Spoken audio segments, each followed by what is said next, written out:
It is 30 minutes past 8 on a Tuesday night, and the wind on the rooftop of the summit cuts through my designer blazer like a knife made of January air. Below me, Manhattan spreads out in a glittering grid of ambition yellow cabs threading through streets, office towers blazing with late-night greed. The kind of view that costs $500 per glass of wine to witness. I'm holding that glass now, vintage Cabernet, the color of old money, watching it ripple as my hand trembles slightly in the cold. This party is mine, all mine. 50 guests from the financial elite, celebrating my secret promotion to VP at Carmichael and Associates. At 30 years old, I've just secured a position most people spend 2 decades clawing toward. The firm manages $3.7 billion in assets, and now I'm one of 5 people with signing authority. I should feel triumphant. Instead, I feel hollow. 2 weeks ago, I invited my parents and my sister Madison to celebrate my 30th birthday at a pizza place in Brooklyn.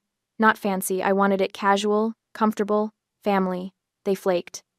Madison needed healing time in Aspen, after getting fired from her 3rd marketing job in 2 years.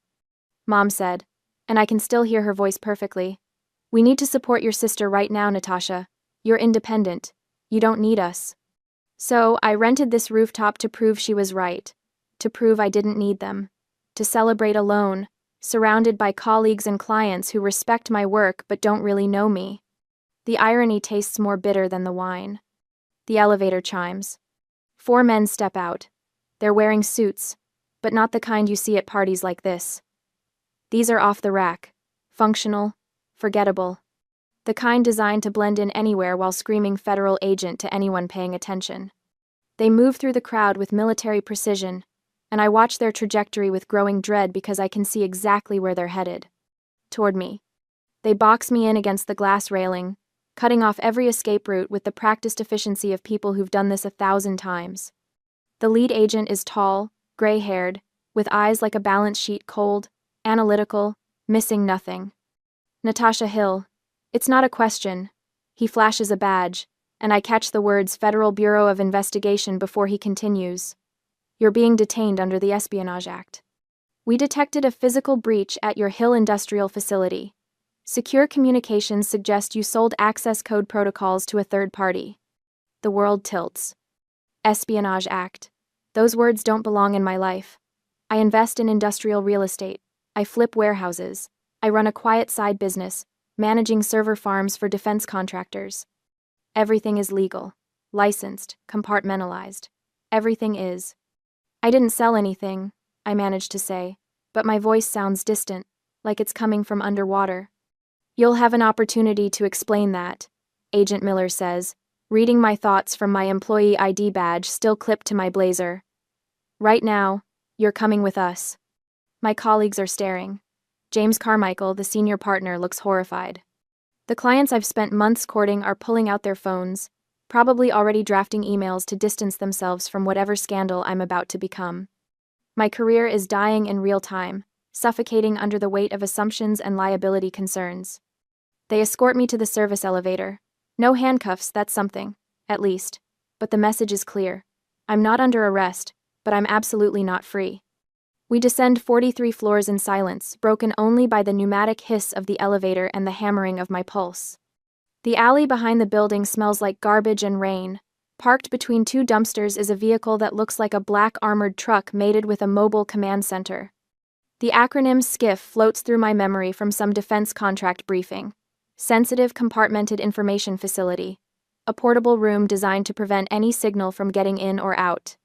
This is real. This is happening. They lead me inside, and the door seals with a sound like a bank vault closing. The interior is cramped, clinical, packed with monitors and communications equipment. There's a metal table bolted to the floor and 2 chairs that look distinctly uncomfortable. Everything is gray or black. Everything is cold. Sit, Miller says, and I sit. Another agent, younger, starts setting up recording equipment. Miller places a tablet on the table between us, and I can see surveillance feeds multiple angles of a building I recognize with a sick jolt of understanding. The gray box. My warehouse. Except it's not really a warehouse. At 2020 Eastern Standard Time, we detected an unauthorized breach at the facility registered to Hill Industrial Holdings, Miller continues, his tone flat, procedural. This facility houses server infrastructure for multiple Department of Defense subcontractors. The breach triggered a silent alarm connected to FBI Cyber Division.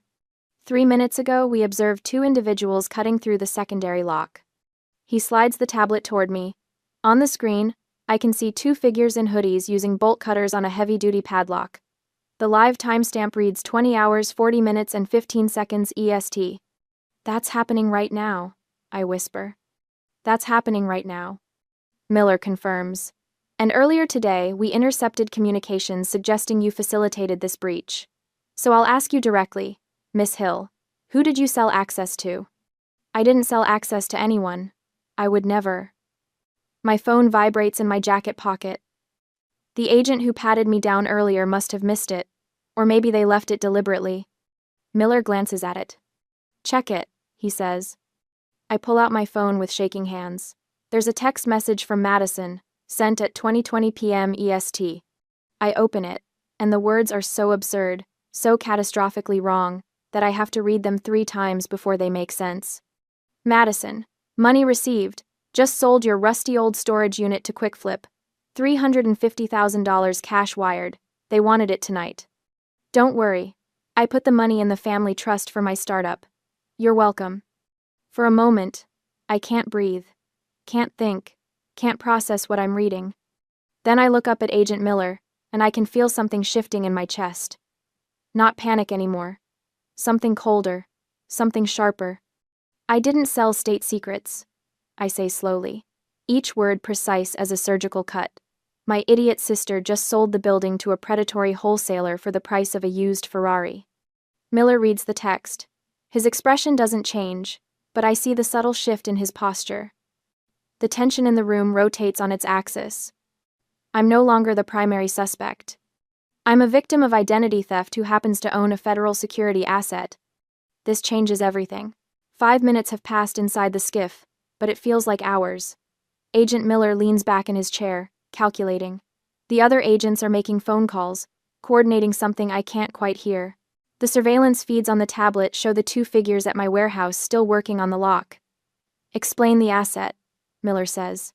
I take a breath, organizing my thoughts.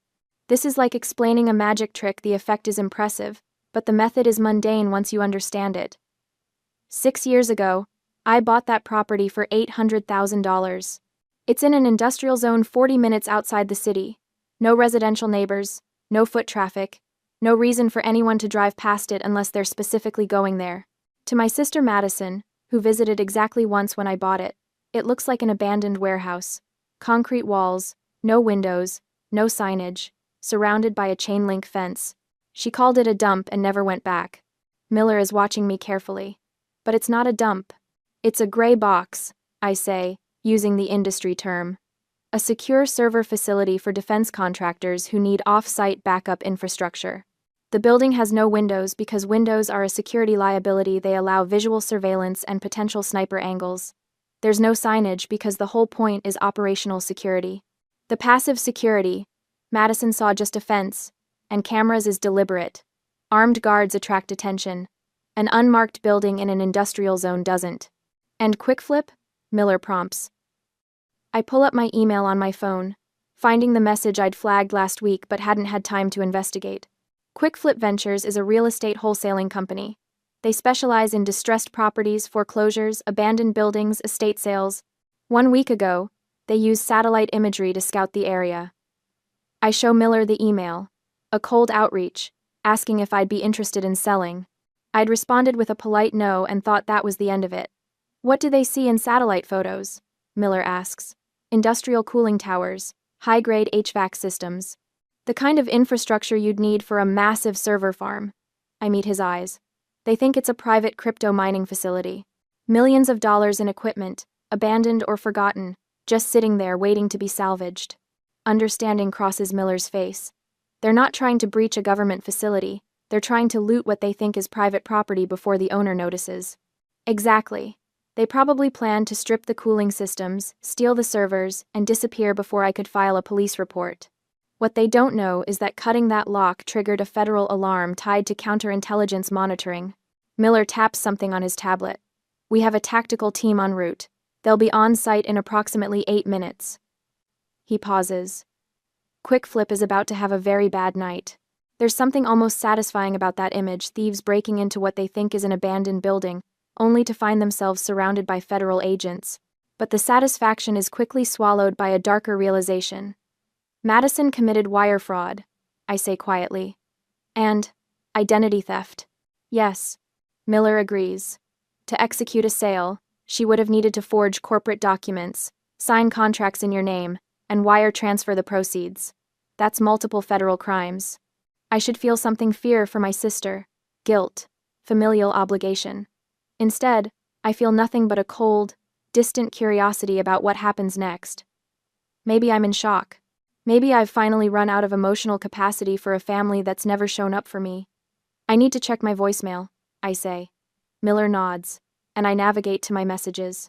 There's one from Mom, sent at 19:50 p.m.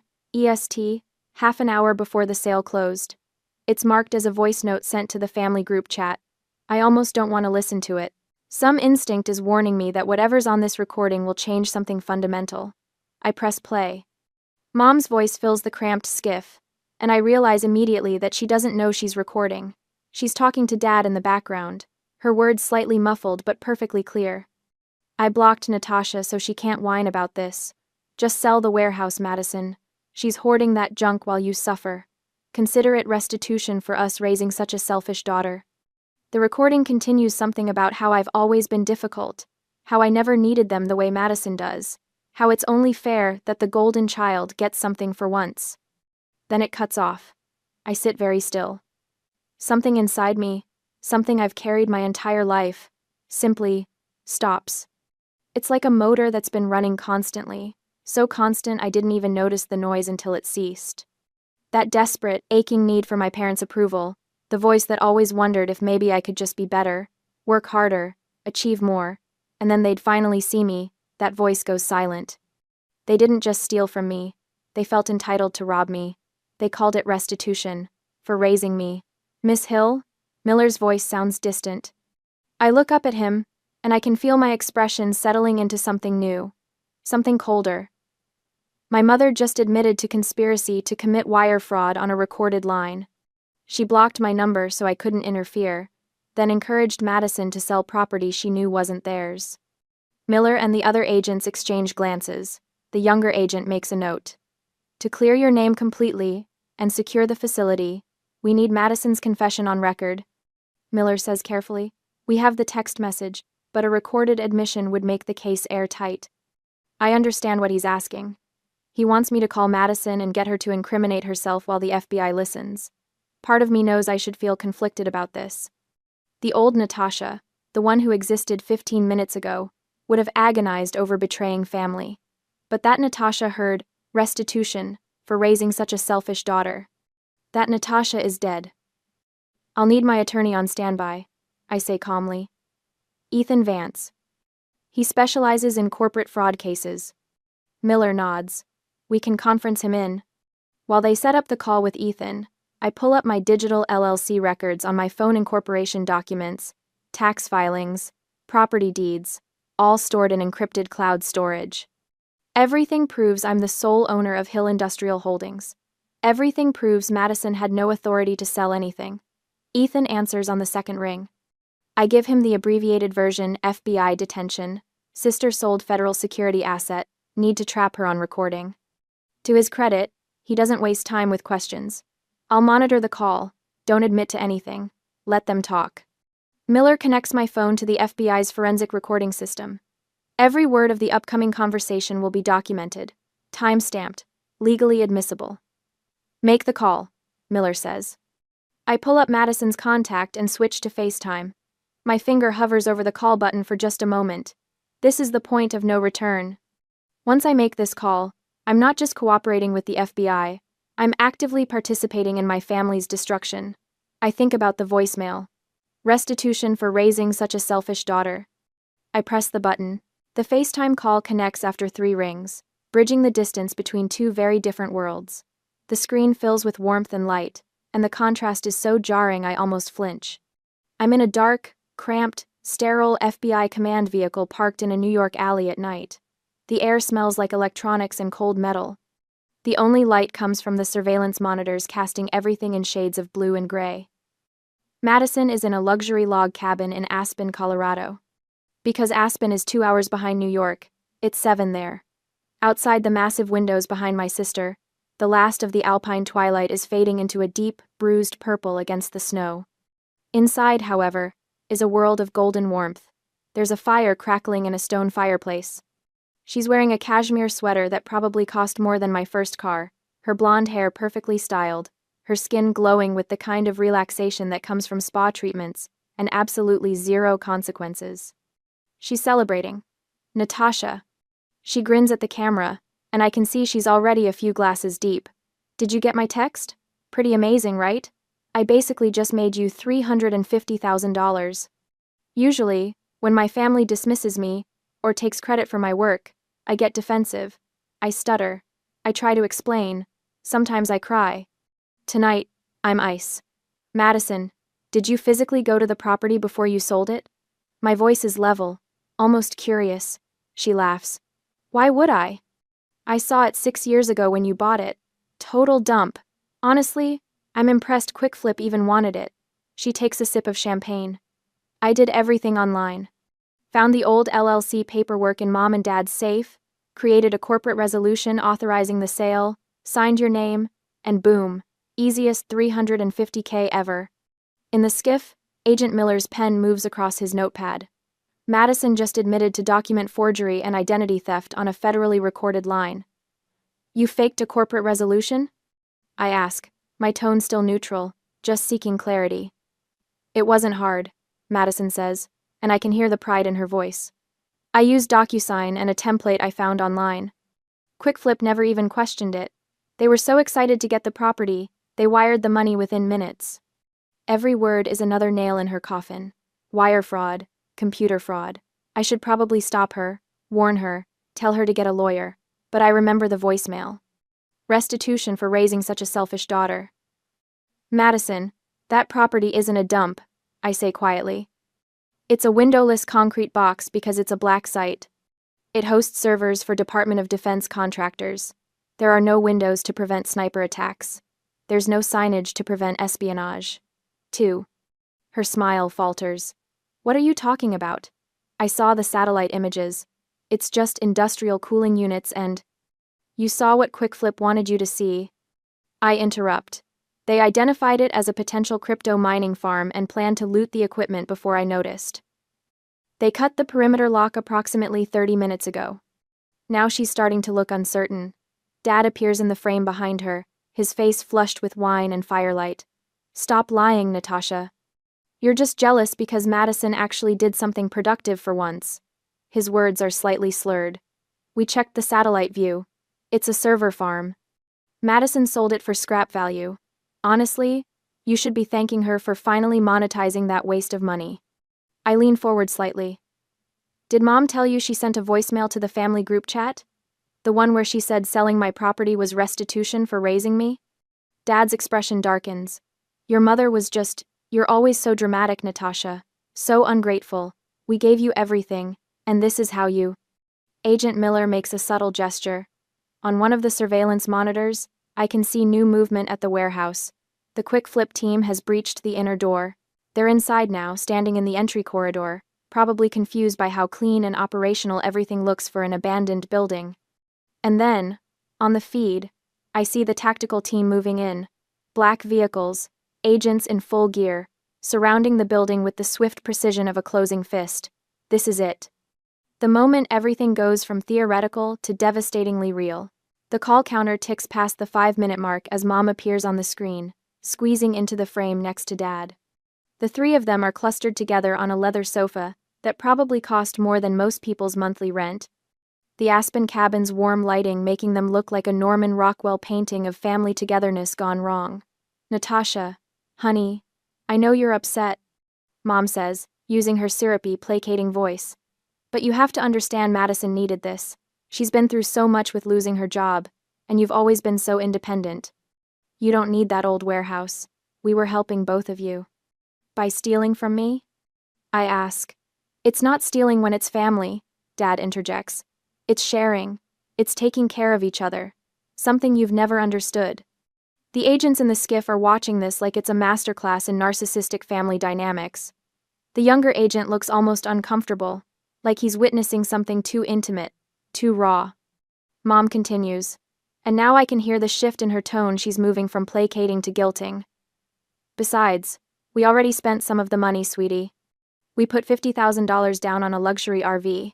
It's non-refundable. The dealer made that very clear. If you ruin this deal somehow, if you try to reverse the sale, you'd be stealing from our retirement. Is that really what you want? I let the silence stretch for a moment. Let them think they've made a good point. Then I speak very carefully. You spent stolen money on an RV deposit. That's receiving stolen property under federal law.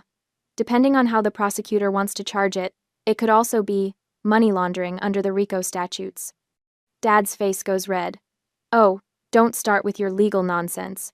You're not a lawyer, Natasha. You're just trying to scare us because you're bitter.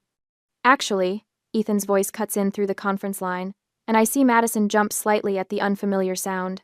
She's absolutely correct. Mr. and Mrs. Hill, this is Ethan Vance, Miss Hill's attorney. I'm currently on a recorded line with the FBI.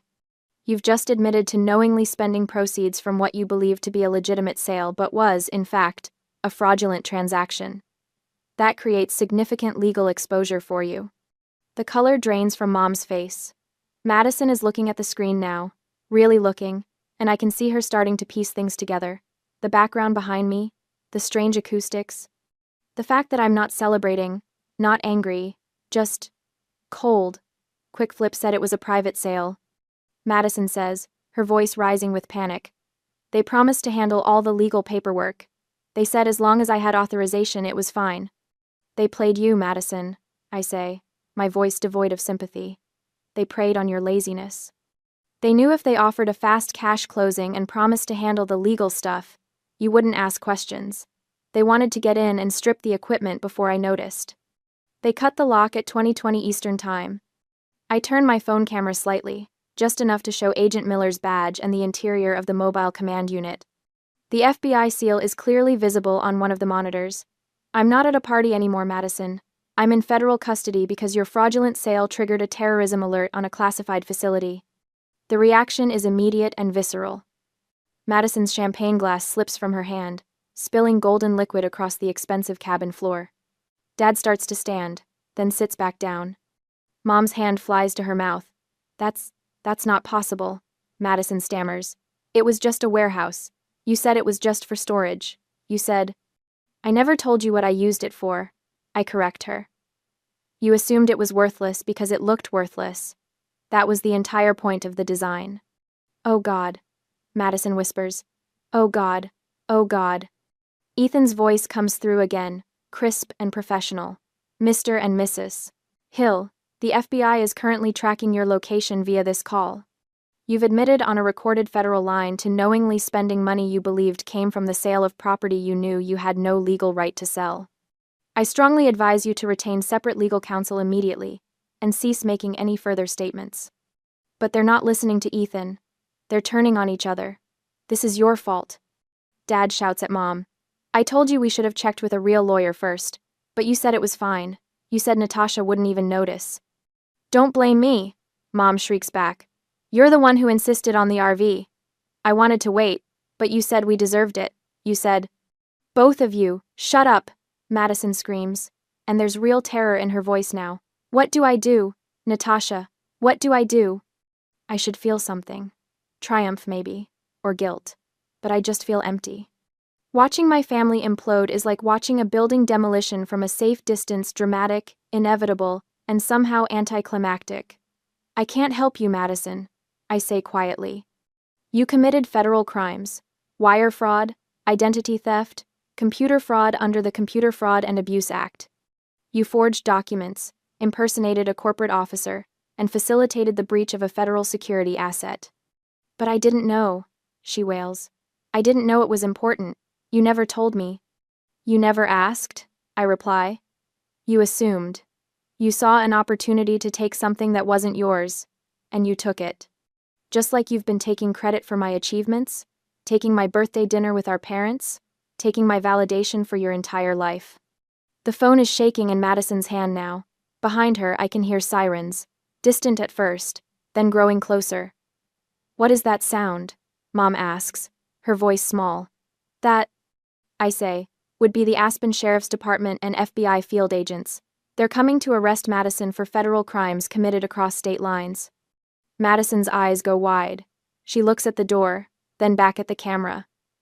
Natasha, please, please, you have to stop this. We're family. You can't let them. The sound of pounding on the cabin door cuts her off. FBI, open the door! On the surveillance feed in front of me, I watch the parallel scene at the warehouse.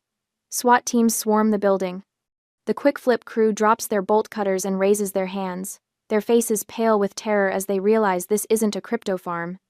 This is something so far beyond their understanding that they can't even begin to calculate the trouble they're in. Both operations happening simultaneously, both traps springing shut at the exact same moment. Madison's screen jerks wildly as agents enter the cabin. I hear her screaming, "I didn't know. It was just a warehouse. I didn't know." An agent's face appears in the camera, professional and distant. Madison Hill, you're under arrest for wire fraud, identity theft, and violations of the Computer Fraud and Abuse Act. You have the right to remain silent. The feed shows her being forced to the ground, hands being cuffed behind her back. Mom is crying. Dad is shouting something about lawyers. The warm, twilight glow of the cabin now feels like a spotlight, exposing every ugly truth. And then I hear it, the sound I've been waiting for. No bail will be offered due to flight risk and the sensitive nature of the compromised asset. No bail. Madison will sit in federal custody until trial. The phone feed cuts to black as the agent sees it as evidence. By 10 o'clock, the skiff has fallen quiet except for the hum of electronics and the distant sounds of the city outside. Agent Miller is reviewing notes with another agent. Ethan's voice comes through the speaker, calm and measured. Natasha, are you still there? I'm here, I say. The FBI will need a full statement tomorrow, but you're cleared of all suspicion. I'll handle the civil side. Quick Flip will definitely try to sue for return of the purchase price, and your family will be caught in the middle of that. I think about that for a moment. Quick Flip paid Madison $350,000 for a building she didn't own. Now that the sale is void, they'll want their money back. But Madison put it in the family trust, which really means she and our parents spent it. How much did they spend total? I ask. Ethan rustles some papers. From the recorded call, $50,000 on the RV deposit. So we're looking at $50,000 spent from the $350,000. They're short $50,000, I say slowly, understanding the full picture now. Quick Flip will sue for the full amount. When Madison and my parents can't pay it back, Quick Flip will seek restitution through asset seizure, Ethan finishes. And since your parents admitted on a federal recording that they knowingly participated in spending the proceeds, they're jointly liable. They'll have to liquidate assets to avoid criminal charges for unjust enrichment. Their house, the house I grew up in, the house they're so proud of, the house in the nice neighborhood with the good schools, they'll have to sell it to pay back money they stole from me. I remember Mom's voicemail again. Consider it restitution for us raising such a selfish daughter. Restitution, I murmur. What was that? Ethan asks. Nothing, just irony. Agent Miller disconnects from his call and turns to me. Miss Hill, you're free to go. We'll need you to come to the field office tomorrow at 10 a.m. to provide a formal statement. The U.S. attorney will want your testimony for the prosecution. I stand up, my legs stiff from sitting in the cramped space. What happens to Madison? Federal detention facility overnight, then arraignment tomorrow afternoon. Given the nature of the charges and the security implications, I doubt the judge will grant bail. If she pleads guilty and cooperates fully, she's looking at 8 to 10 years. If she fights it and loses at trial, could be 15. 8 to 10 years. Madison is 26 now. She'll be in her mid-30s before she's free. I should feel something about that. Horror, maybe. Guilt. But all I feel is a distant sense of justice being served, like watching a math equation balance correctly. Thank you, Agent Miller, I say. He nods. I'm sorry for the interruption to your evening, Miss Hill. For what it's worth, you have an impressive operation. The facility's security architecture is solid. We'll make sure it stays secure going forward. They open the skiff door, and I step out into the New York night. The alley smells like rain and garbage, but after the recycled air of the command vehicle, it smells like freedom. My phone buzzes with notifications. I'd muted it during the call, but now everything is flooding in. Texts from colleagues asking if I'm okay. An email from James Carmichael asking me to call him immediately. 3 missed calls from the building security at the summit. And 1 notification that makes me stop walking. A request from my bank for authorization to pay a legal retainer for Madison Hill. They want me to pay for her defense attorney. I stare at that notification for a long moment. The old Natasha, the one from this morning, would have agonized over this. Family helps family, right?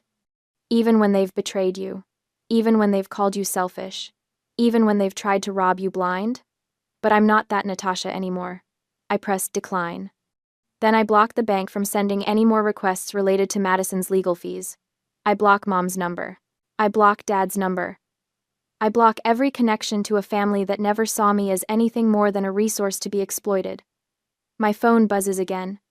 It's a text from James Carmichael. Call me when you can. We need to talk about tonight. I debate ignoring it, but he deserves an explanation. I call him. Natasha, what the hell happened? He sounds more confused than angry.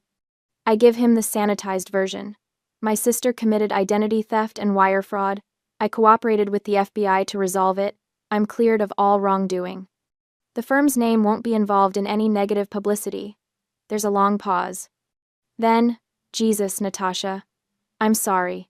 I can't even imagine. Take tomorrow off. Take the whole week if you need it. We'll handle everything here. Thank you, James. I'll be in on Monday then. One more thing, he says. The partners and I were talking while you were indisposed. The promotion is still happening. The FBI showing up doesn't change the fact that you've earned it. Actually, the way you handled yourself tonight, staying calm, cooperating, protecting the firm, that's exactly the kind of judgment we need in a VP. We're lucky to have you. I close my eyes. Thank you. After we hang up, I stand in the alley for a moment, letting the reality settle over me. I was detained by the FBI, watched my sister get arrested, orchestrated the financial ruin of my parents, and somehow still came out with my career intact. The rooftop party at the summit is probably still going on, but I have no desire to go back. Instead, I start walking toward the subway. My apartment is only 20 minutes away if the trains are running on time. As I walk, my phone buzzes one more time. Unknown number. I almost don't answer, but something makes me answer. Miss Hill? This is Special Agent Brooke, FBI Cyber Division. Agent Miller asked me to call you. We've secured your facility and removed the quick flip team. You'll need to have your security company reset the access codes, but there's no structural damage. The asset is secure. Thank you, Agent Brooke. One more thing, she says. We ran the forensics on Quick Flip's planning documents. They'd been surveilling your property for 3 weeks, waiting for an opportunity. When your sister's fraudulent sale came through, they jumped on it immediately. If you hadn't had the security protocols in place, they would have stripped that facility bare and disappeared. Your preparation saved millions in federal assets. After she hangs up, I think about that. 6 years ago, when I bought that property, I built it exactly right. Unmarked, unassuming. Legally armored with LLCs and federal contracts and silent alarms that would trigger if anyone tried to breach it. Madison thought I was hoarding junk. My parents thought I was being selfish. They never bothered to ask what I was building, what I was protecting, what I'd worked so hard to create. They just assumed I didn't deserve it. I reach the subway entrance and pause at the top of the stairs. Below me, the city continues its eternal motion, trains running, people moving, life happening whether you're ready for it or not. My phone buzzes one final time tonight. It's an email from QuickFlip's legal team, sent to Madison's email but CCing me since my name is on the property records. The subject line is, Immediate demand for return of fraudulent purchase price. I open it and read the first few lines. We have become aware that the sale of the property located at Redacted was executed without proper authorization.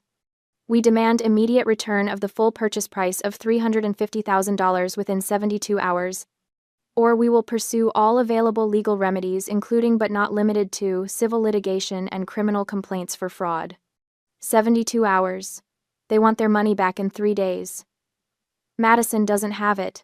My parents spent $50,000 of it. Even if they liquidate everything immediately, it won't be fast enough. I could help them. I have the money. I could write a check for $350,000 right now and make this all go away for them. But I remember Mom's voice. Restitution for raising such a selfish daughter. I forward the email to Ethan with a single line. I will not be providing financial assistance to resolve this matter. Then I head down into the subway, leaving the cold night air behind. 6 months have passed since that night in the alley. The office is quiet at 7 a.m., the building still half asleep, the morning light just starting to filter through the floor-to-ceiling windows. My coffee is still hot, steam rising from the ceramic mug as I review the quarterly financials for my real estate portfolio. I'm sitting in a corner office on the 42nd floor of a building in Lower Manhattan. The building used to belong to Quick Flip Ventures before they went bankrupt. I bought it at a foreclosure auction for 60 cents on the dollar. The irony isn't lost on me. Quick Flip collapsed under the weight of the federal investigation. It turned out that my facility wasn't the first time they'd used questionable methods to acquire properties. The FBI found evidence of multiple fraudulent transactions, forged documents, and coordination with organized theft rings. The company dissolved within 3 months, and all their assets went to auction. I bought their headquarters building, gutted it, renovated it. And now it houses the expanded offices of Hill Industrial Holdings, along with my new venture capital fund focused on secure infrastructure development. My phone buzzes. It's a news alert. Madison Hill sentenced to 8 years in federal prison for wire fraud. I read the article.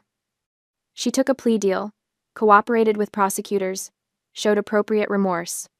The judge still gave her 8 years because, as the sentencing memo stated, the defendant's actions compromised national security assets and demonstrated a pattern of entitled disregard for the law.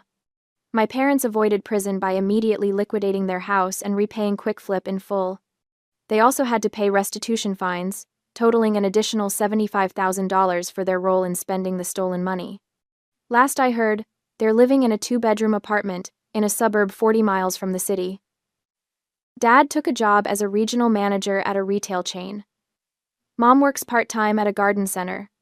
They call sometimes. Different numbers, borrowed phones, always the same message. Please, Natasha, we're family. We made a mistake. Don't you believe in forgiveness? I changed my number after the 3rd call. The door to my office opens, and my assistant, Claire, pokes her head in. Your 8 a.m. is here early. Should I send her in or have her wait? Send her in, I say. A young woman enters, maybe 23 or 24, wearing a slightly too big blazer and carrying a portfolio that she clutches like a shield. She's nervous. I can tell the way she stands just inside the doorway, uncertain whether to approach my desk or wait for an invitation. Miss Hill, she says. Thank you so much for meeting with me. I'm Mari Brooke. I'm the intern from our satellite office, I finish, gesturing to the chair across from my desk. I know. Sit down, Mari, and call me Natasha. She sits, placing the portfolio carefully on her lap. I wasn't sure if you'd actually want to meet. I know you're busy, and You're just the intern who identified a critical security vulnerability in our Newark facility's access control system. I interrupt. The vulnerability that could have cost us millions if exploited. That's not just anything. She blushes. I was reviewing the security logs and noticed an inconsistency in the timestamp protocols. It seemed like it might be worth mentioning. It was worth a $10,000 bonus, which you should see in your next paycheck. I say. It was also worth this meeting. I wanted to talk to you about your career trajectory here. Her eyes widen. My career? I'm just an intern. I haven't even graduated yet. That's the point, I say. You're smart, you're detail-oriented, and you notice things other people miss. Those are the qualities I hire for. So I'm offering you a full-time position starting after graduation, junior analyst, with a clear path to senior roles if you perform. She stares at me. I don't know what to say. Say yes or no, I reply. But while you're deciding, I want to know something. Do you have family support for this career path? The question catches her off guard. Not really. My parents wanted me to be a doctor or a lawyer. They think what I'm doing, cybersecurity, risk analysis, isn't prestigious enough. They didn't come to my college graduation last month. There it is. that familiar ache of family disappointment. Let me tell you something, Mari, I say, leaning forward. The people who are supposed to support you, the ones who share your blood, sometimes they're the last ones to see your value. Sometimes they're so invested in who they think you should be that they can't see who you actually are. She nods slowly, and I can see the recognition in her eyes. You don't need their validation, I continue. You need your own standards, your own goals, your own definition of success. Build something so solid, so legally protected, so strategically positioned that nobody can take it from you. Not family, not competitors, not anyone. Is that what you did? She asks quietly. I think about the gray box facility, still operating, still secure, now valued at $14 million after I expanded the contracts. I think about this building, bought from the ashes of the company that tried to rob me. I think about the career I built in spaces where nobody expected me to succeed. Yes, I say. That's exactly what I did. She straightens in her chair. Then yes, I accept the position. Good. I stand and extend my hand. She shakes it, her grip firmer now, more confident. Welcome to Hill Industrial Holdings, Mari. I expect great things from you. After she leaves, I turn back to the window. The sun is fully up now, burning off the morning haze, revealing the city in sharp relief. Somewhere out there, my parents are probably getting ready for their retail shifts. Madison is in a federal facility, counting down 8 years in a 6x8 cell. I should feel triumph.